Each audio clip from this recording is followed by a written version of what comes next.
Hello friends, आप सभी का मेरे यूट्यूब चैनल एजुकेशन टॉक में स्वागत है। आज हम गुजरात माध्यमिक और उच्चतर माध्यमिक शिक्षा बोर्ड कक्षा 12 हिंदी मीडियम विषय अर्थशास्त्र, उसमें चैप्टर नंबर 5 गरीबी, उसके अंदर आज हम गरीबी के निर्देशक पढ़ने वाले हैं। सबसे पहले गरीबी के निर्देशक किसे कहते हैं उसको जानने का प्रयत्न करते हैं। तो सबसे पहले देखते हैं गरीबी के निर्देशक अर्थात क्या।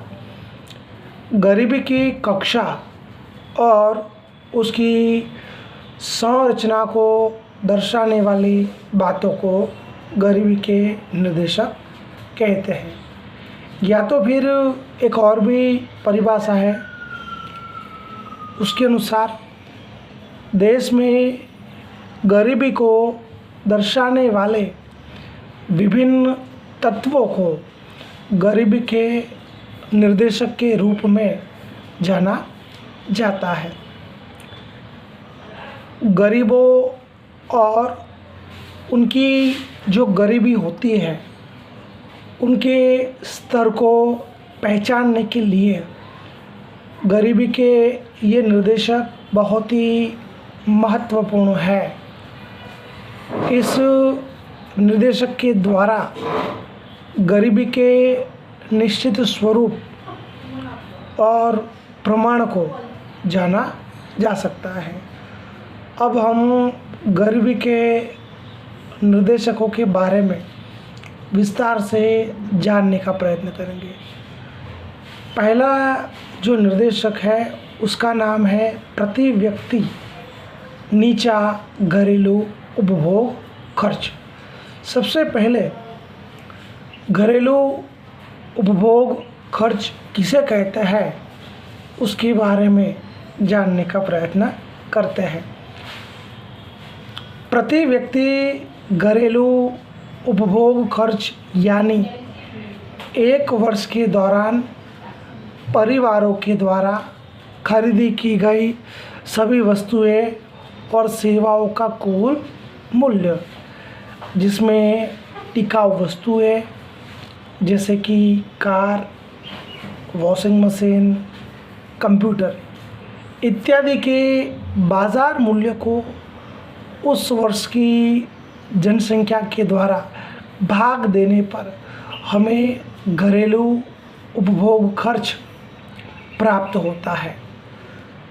ये जो प्रति व्यक्ति उपभोग खर्च है उसके द्वारा देश में रहने वाले लोगों का जीवन स्तर कैसा है, इसके अलावा उनको भौतिक सुख सुविधाओं की वस्तु और सेवा की प्राप्ति होती है या नहीं, वो भी हम जान सकते हैं।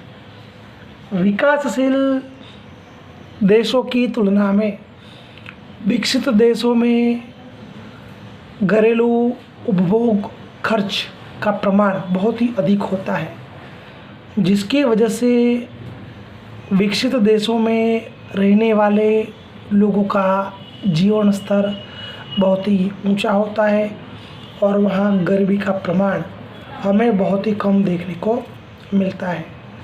लेकिन अगर उससे ऑपोजिट बात करें तो विकासशील देशों में विकसित देशों की तुलना में उपभोग खर्च का प्रमाण बहुत ही कम होता है, जिसकी वजह से जीवन की गुणवत्ता का प्रमाण बहुत ही नीचा देखने को मिलता है। गरीबी का प्रमाण भी बहुत ही अधिक मात्रा में देखने को मिलता है। हमारे सामने एक तालिका दर्शाई गई है।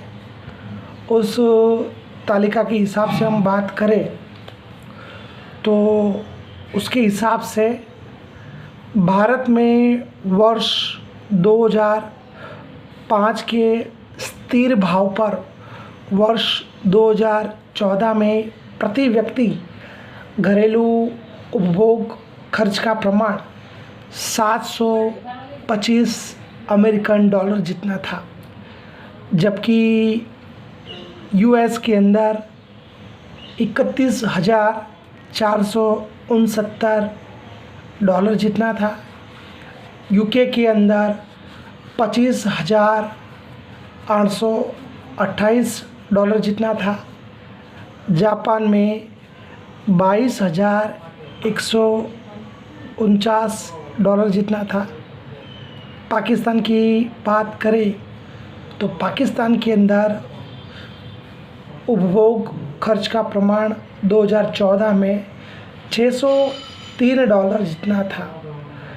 भारत में प्रति व्यक्ति घरेलू उपभोग खर्च यूएस और यूके जैसे विकसित देशों की तुलना में बहुत ही कम हमें देखने को मिलता है। तो ये तो दोस्तों हमने बात की घरेलू उपभोग खर्च की। अब हम बात करने वाले हैं दूसरे मुद्दे की, जिसका नाम है कुपोषण का प्रमाण। तो दोस्तों सबसे पहले कुपोषण क्या है उसके बारे में जानने का प्रयत्न करते हैं। कुपोषण एक ऐसी परिस्थिति है जिसमें व्यक्ति के द्वारा जो भी खुराक ली जाती है उस खुराक में से उसे पर्याप्त मात्रा में कैलोरी, प्रोटीन, कार्बोहाइड्रेट्स, विटामिन्स और मिनरल्स प्राप्त हो पाते नहीं हैं। भारत देश में कृषि का उत्पादन अधिक होने के बावजूद भी प्रति व्यक्ति आय का प्रमाण बहुत ही नीचा है, और आय का असमान वितरण होने की वजह से हमारा देश में जो कम आय वाले वर्ग है उनको पर्याप्त मात्रा में पोषण युक्त भोजन प्राप्त हो पाता नहीं है। भारत में कुपोषित व्यक्तियों का प्रमाण कितना था उसके लिए हमारे सामने एक तालिका रखी गई है। हम उस तालिका का थोड़ा अभ्यास करने का प्रयत्न करते हैं। तो तालिका के हिसाब से 1990 और 92 के समय काल में भारत में कुपोषित व्यक्तियों का प्रमाण 23.7% जितना था। वर्ष 2000 और 2002 में 17.5% जितना था। 2005 और 7 में 20.5% जितना था। 2010 और 12 में कुपोषित व्यक्तियों का प्रमाण 15.6% जितना था, और 2014 और 16 में कुपोषित व्यक्तियों का प्रमाण 15.2% जितना था। विश्व में खाद्यान्न सुरक्षा की परिस्थिति 2015 पर से FAO के अहवाल के अनुसार भारत में कुपोषित जनसंख्या का प्रमाण विश्व में दूसरे नंबर पे था, जिससे पता चलता है कि भारत देश में गरीबी का प्रमाण कितना अधिक देखने को मिलता है। अब हम दोस्तों आगे के मुद्दे के बारे में देखने वाले हैं, जिसका नाम है अपेक्षित आयु और बाल मृत्यु दर। तो सबसे पहले अपेक्षित आयु की बात करते हैं। जन्म के समय नवजात शिशु औसत कितने वर्ष तक जीवित रहेगा, ऐसी अपेक्षा को अपेक्षित आयु कहा जाता है। देश में रहने वाले लोगों का औसत अपेक्षित आयु निश्चित करने में बहुत सारी बातें महत्वपूर्ण मानी जाती है, जिसमें पोषण युक्त आहार, स्वच्छता, पीने का स्वच्छ पानी, स्वास्थ्य की सुविधाएं, इन सब का योगदान बहुत ही महत्वपूर्ण देखने को मिलता है। इन सभी बातों के आधार पे ही औसत आयु निश्चित की जाती है। गरीब व्यक्तियों को ये सारी सुविधाएं बहुत ही कम प्रमाण में प्राप्त होती है। या गरीब लोगों का जीवन स्तर बहुत नीचा होता है, उनको सारी भौतिक सुख सुविधाएं मिल पाते नहीं हैं। उसकी वजह से उनका औसत आयु हमें नीचा देखने को मिलता है। अब हम बात करेंगे बाल मृत्यु दर की। बाल मृत्यु दर अर्थात 1000 जीवित जन्मे बालकों में से 1 वर्ष से कम समयावधि में मृत्यु को पाने वाले बच्चों का प्रमाण, हम उसे कहेंगे बाल मृत्यु दर। बाल मृत्यु दर का प्रमाण स्वास्थ्य की सेवाओं की उपलब्धता, माता में शिक्षा का प्रमाण, बच्चों में टीकाकरण, पोषण युक्त आहार, उसके आधार पर तय किया जाता है। तो कहने का मतलब कि बाल मृत्यु दर के प्रमाण को निश्चित करने के लिए इन सभी बातों को ध्यान में रखना पड़ता है। स्वास्थ्य की सुविधाओं को ध्यान में रखना पड़ता है, माताओं के अंदर शिक्षा का प्रमाण है उसको ध्यान में रखना पड़ता है, बच्चों को टीकाकरण करवाया जाता है या नहीं उसे ध्यान में रखना पड़ता है, और पोषण युक्त आहार को भी ध्यान में रखना पड़ता है। बाल मृत्यु दर भी कमज़ोर स्वास्थ्य की सेवाओं की ओर इशारा करता है। कहने का मतलब कि अगर बाल मृत्यु दर का प्रमाण अधिक होता है तो उसे पता चलता है कि देश के अंदर स्वास्थ्य की सुविधाएं बहुत ही कमज़ोर है, बहुत ही वीक है। लेकिन अगर बाल मृत्यु दर कम है तो उसका मतलब कि देश के अंदर स्वास्थ्य की सुविधाओं का प्रमाण बहुत ही अच्छा है। हमारे सामने एक तालिका दर्शाई गई है। उस तालिका के हिसाब से हम अगर बात करें तो कुछ जानने का प्रयत्न भी करेंगे हम उसके बारे में। जो तालिका के अंदर दर्शाई गई जानकारी है उसके हिसाब से नॉर्वे में जन्म के समय औसत आयु का प्रमाण 81.6 वर्ष था, जबकि अमेरिका में 79.1 वर्ष, श्रीलंका में 74.9 वर्ष, चीन में 75.8 वर्ष, जबकि भारत देश में औसत आयु का प्रमाण 68 वर्ष देखने को मिलता है। चीन, श्रीलंका जैसे देशों की तुलना में बहुत ही कम देखने को मिलता है। बाल मृत्यु दर की बात करें तो बाल मृत्यु दर के मामले में नॉर्वे में प्रति 1000 जन्मे बालकों में से बाल मृत्यु का प्रमाण 2 होता है, अमेरिका में 6 होता है, श्रीलंका में 9 होता है, चीन में 10, जबकि भारत के अंदर हमें 39 जितना देखने को मिलता है। अब हम बात करने वाले हैं स्वास्थ्य की सुविधाओं की। स्वास्थ्य की सुविधाओं के अंदर डॉक्टर, नर्स, कंपाउंडर इत्यादि कर्मचारियों का समावेश किया जाता है। इसके अलावा ये जो स्वास्थ्य की सुविधाएं हैं उन स्वास्थ्य की सुविधाओं की कमी कहीं ना कहीं लोगों के स्वास्थ्य पर उसका विपरीत प्रभाव डालते हैं। अंतर्राष्ट्रीय तुलना में भारत में स्वास्थ्य की सेवाओं की कमी हमें देखने को मिलती है। इसके अलावा डॉक्टरों की कमी भी हमें देखने को मिलती है। विकासशील देशों में लोगों को स्वास्थ्य की सेवाएं बहुत ही कम प्राप्त होती हैं, जिसकी वजह से वे बार बार अनेक रोगों का शिकार बन जाते हैं।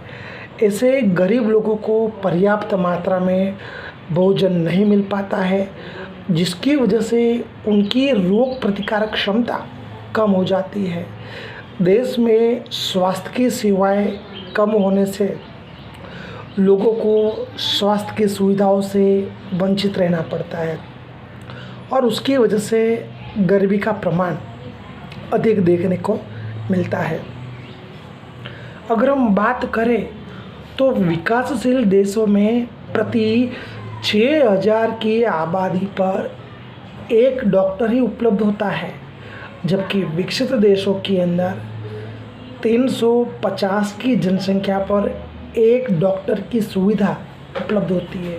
तो उससे साफ साफ पता चलता है कि विकासशील देशों की तुलना में विकसित देशों के अंदर स्वास्थ्य की सुविधाओं का प्रमाण बहुत ही अच्छा देखने को मिलता है, उनको स्वास्थ्य की सुविधाओं का लाभ मिलता है। विकासशील देशों के अंदर प्रति साल लगभग 1.7 करोड़ लोग डायरिया, मलेरिया, क्षय जैसे रोगों से मृत्यु उनकी हो जाती है। दुनिया में लगभग 2.3 करोड़ लोग एड्स का शिकार होते हैं, उसमें से 90% लोग विकासशील देशों के हमें देखने को मिलते हैं। तो दोस्तों, ये तो थी बात स्वास्थ्य की सुविधाओं की। अब हम आगे का जो मुद्दा है जिसका नाम है पीने का पानी, हम उसकी बात करने वाले हैं। जनसमूह का स्वास्थ्य सबसे अधिक सुरक्षित पीने लायक पानी एवं स्वच्छता की सुविधा के साथ जुड़ा हुआ है। यानी लोगों को अगर पीने का पानी साफ सुथरा मिलता है तभी लोगों का स्वास्थ्य सही रहता है। दूषित पानी, शुद्ध और पौष्टिक भोजन का अभाव, उसकी वजह से अनेक रोग फैलते हैं, अनेक बीमारियां फैलती हैं।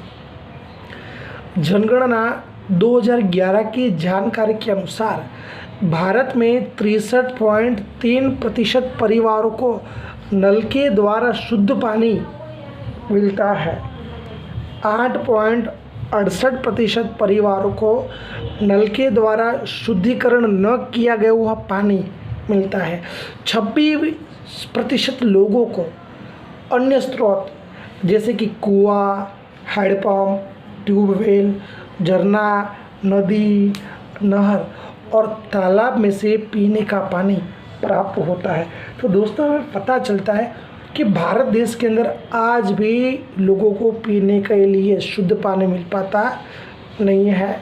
शुद्ध पानी के अभाव में गंदा प्रदूषण युक्त पानी पीना पड़ता है और उसकी वजह से देश के अंदर पानी जन्य रोग बढ़ जाते हैं और उसकी वजह से गरीबी की जो समस्या है वो समस्या अधिक और गंभीर देखने को मिलती है।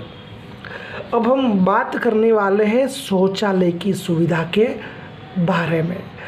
भारत में 2011 की जनगणना के अनुसार हमारे देश की कुल आबादी का 70% हिस्सा ग्रामीण क्षेत्रों में रहता है, जिनको पानी जन्य रोग एवं संक्रामक रोग होने की संभावना अधिक रहती है।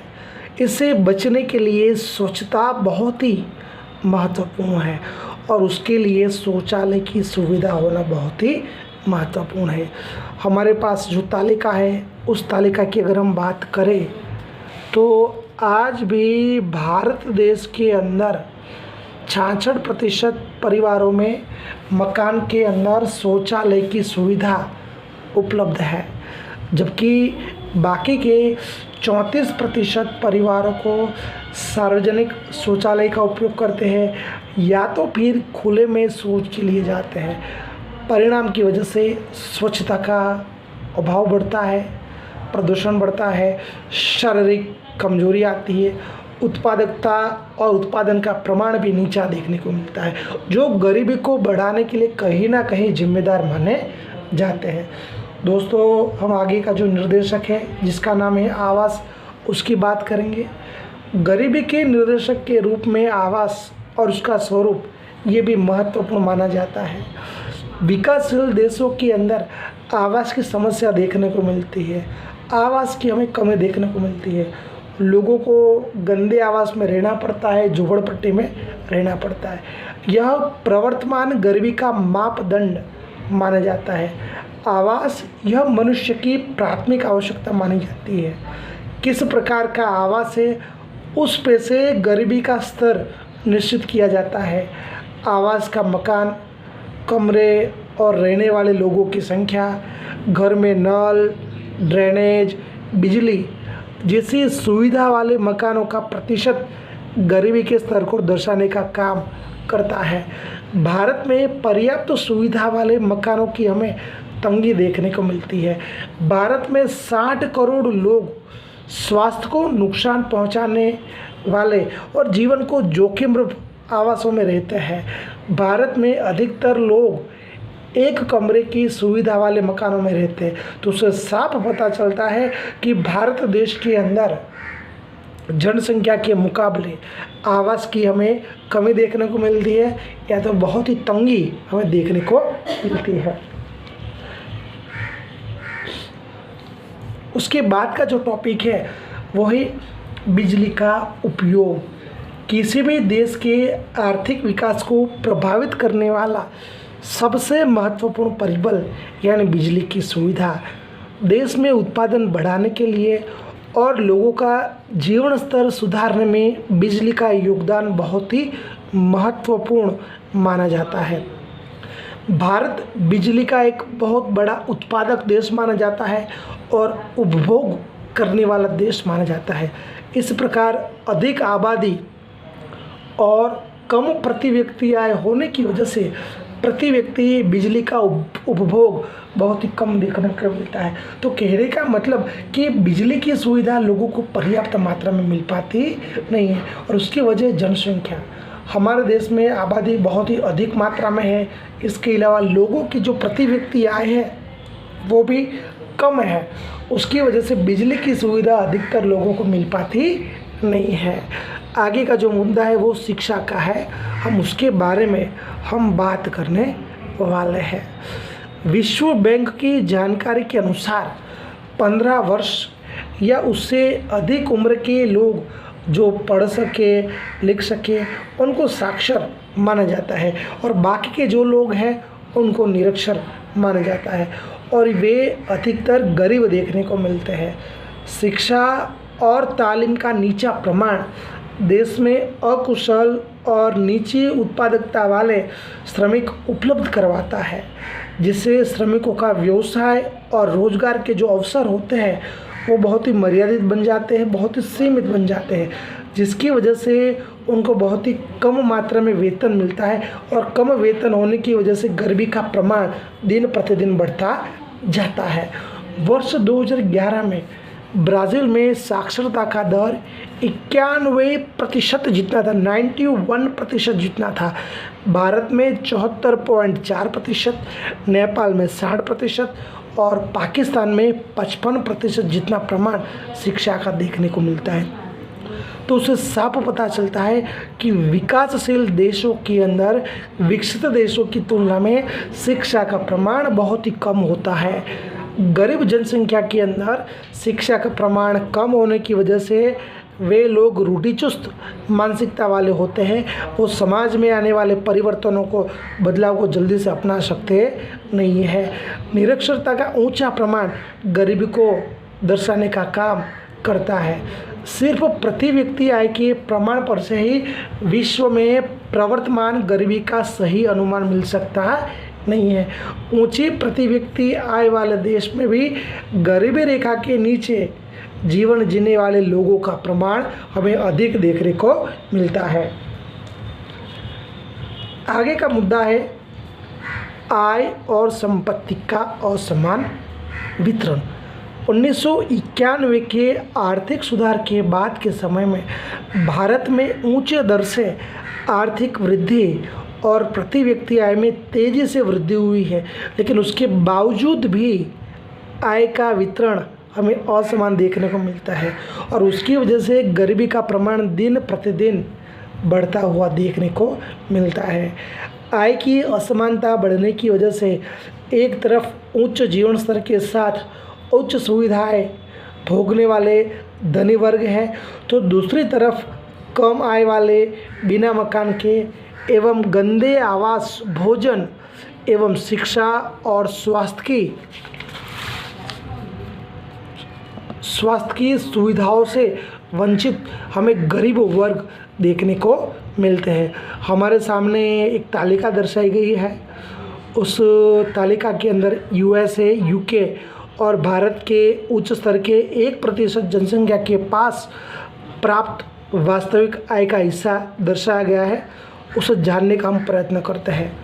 उपरोक्त दर्शाई गई जानकारी के अनुसार यूएस, यूके और भारत, इन तीनों देशों में वर्ष 1998 की तुलना में वर्ष 2012 में उच्च स्तर की 1% आबादी के हिस्से में वास्तविक राष्ट्रीय आय का हिस्सा बढ़ता जा रहा है। वर्ष 1998 की तुलना में वर्ष 2012 में वास्तविक राष्ट्रीय आय का हिस्सा यूएस में 15.2 से बढ़कर 18.9 हो जाता है, यूके में 12.5 से बढ़कर 12.7 हो जाता है और भारत में 9% से बढ़कर 12.6% हो जाता है। तो भारत के लिए ऐसा कहा जा सकता है कि भारत में आर्थिक सुधार से उत्पन्न होने वाले लाभ केवल और केवल धनिक लोगों के पक्ष में अधिक देखने को मिलते हैं। इस प्रकार हमारे देश में गरीबी और धनी के बीच, या तो फिर गरीब और धनवान लोगों के बीच आर्थिक असमानताओं का जो अंतर देखने को मिलता है, वो कहीं ना कहीं भारत देश की प्रवर्तमान गरीबी को दर्शाने का काम करता है। दोस्तों, अब हम बात करने वाले हैं लास्ट मुद्दे के बारे में, जिसका नाम है बेरोजगारी का ऊंचा दर। सबसे पहले बेरोजगारी किसे कहते हैं वो जानना ज़रूरी है। तो उसके लिए हम जानने का प्रयत्न करेंगे बेरोजगार किसे कहते हैं। प्रवर्तमान वेतन दर पर कार्य करने की इच्छा, शक्ति और योग्यता रखने वाले व्यक्ति को काम न मिले तो उस व्यक्ति को बेरोजगार कहा जाता है और उस संपूर्ण परिस्थिति को बेरोजगारी कहा जाता है। भारत में आयोजन की शुरुआत से ही भारत देश का आर्थिक विकास का दर बहुत ही नीचा है। 1991 के बाद जो वृद्धि हुई वो वृद्धि रोजगार बिना की वृद्धि मानी जाती है, जिसकी वजह से रोजगार का जो सृजन का जो दर है वो दर श्रम की आपूर्ति के तुलना में बहुत ही नीचा देखने को मिलता है। कहने का मतलब कि जितने प्रमाण में हमें रोजगार का सृजन करना चाहिए था उतना हम नहीं कर पाए। जितनी हमें ज़रूरत थी जनसंख्या की तुलना में रोजगारी सृजन का जो दर है बहुत ही नीचा देखने को मिलता है और उसकी वजह से बेरोजगारी का प्रमाण बहुत ही ऊंचा देखने को मिलता है।